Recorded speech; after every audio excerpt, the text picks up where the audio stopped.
Okay, so we're going to stay with the office here because I think this is really unique in this office. I don't know if other offices do it. Let's talk about the steak and beans. Okay. Because nobody,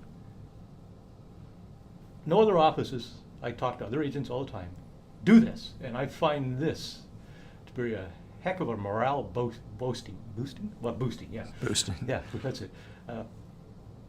Boosts morale. We work closer together. I don't see any downside to this except maybe you have to pay for it. But tell us a bit about the steak and beans. Well, as you know, over the last few years, we've always done fun little, for a month. Well, okay, whoever brings in the next 3 listings, we'll give them a keychain. But so we got talking about it, and actually, it was Barb's idea. Barb. That sounds about right. Yeah. So I can't take any credit for it. So Barb came up with the idea, and she used to do it. She's been in the business so long. It was in the Canada Trust days, so that's how far back that was. Canada Trust does not exist as a real estate company or as an entity. But anyway, so Barb was at Canada Trust, and they used to run these different contests. So anyway, the steak and beans, what it is we just break the office into 2 groups, and we pick the teams, and we try to make it as fair as we can. And so what we did last year, and it was a great event. I think it was early spring. It was a great event. It was great. Yeah, we did it for 2 or 3 months, and we break it up into everybody bring in new listings. So if you count the number of new listings, open houses, you get bonus points if every person on your team does an open house, new listings, new sales, those types of things. So then we had the results up for a while, and then of course they disappear. So everybody, it's actually interesting. On Tuesdays, Monday morning, people would be walking back into the room just to see what the results were. So then, of course, as I say, when the results disappeared for the final month, that really piqued the interest of everybody. And so then what we did was the winning team, who they didn't know who was winning. We went out Baxter Creek, actually put together a great. The meals out there yeah, it was awesome. The beans meal was excellent. Well, that was it. So so the winners were to get a steak dinner, and the losers got beans. So that's the steak and the beans. But some of those guys ended up sharing. But exactly, and that's the whole. That's the whole thing, right? The whole focus with this group. It's a neat group, and that's exactly what our goal was to see. Hey, sorry, but my attitude is there's no losers. Like everybody, it was a great team building event, and everybody loved it. So you know what? So you do that, and then we did another one late in the year, a Halloween-driven one, and that was an interesting one. And you guys are probably getting sick of hearing me talk about it, but the 2 teams. They wouldn't do that. No, but it was just interesting. We laughed because the 2 teams, we don't appoint a team captain, but it was interesting. The last one, how all of a sudden somebody took charge. Somebody takes charge on one team, and that team was the team at the beginning when I put the board up. I remember everybody looking at me saying, "This group doesn't stand a chance." But they won.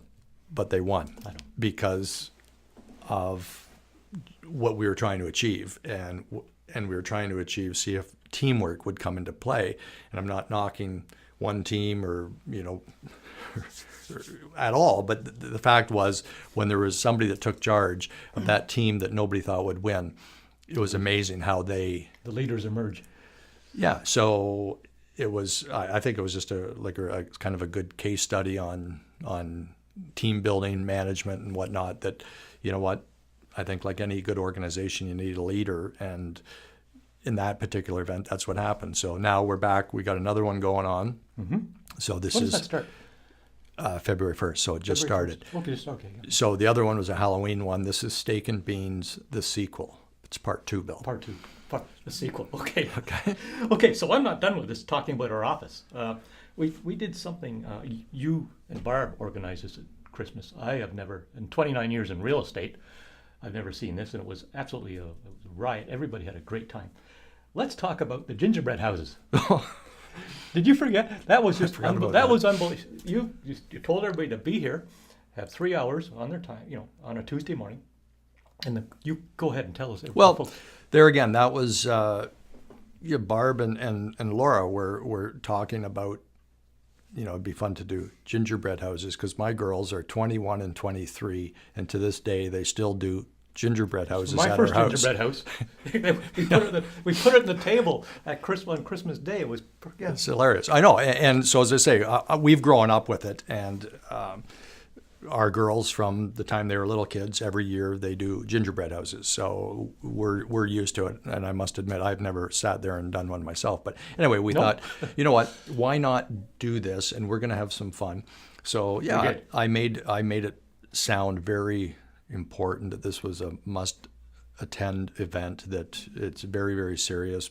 Please come dressed comfortably, but it will be intense. And so I don't think anybody had an idea what was going on. It was great. It was fantastic. Everybody loved it. Yeah, and we put them together ahead of time so that the construction was done. But we had a potluck lunch afterwards, and then we had our neighbors here at our office, Stitsko folks, come over, and they judged the winner. That's right too. Yeah, and I was runner up. but it was just and there again, it was funny. But I had to laugh because we had the Christmas carols going. Yeah. Here we are. We had a couple people show up in onesies. When they took me literally when I said, please dress comfortably. Well, they just literally, I guess, hopped out of bed and showed up with their onesies on. And no, it was great. There again, it was another fun event.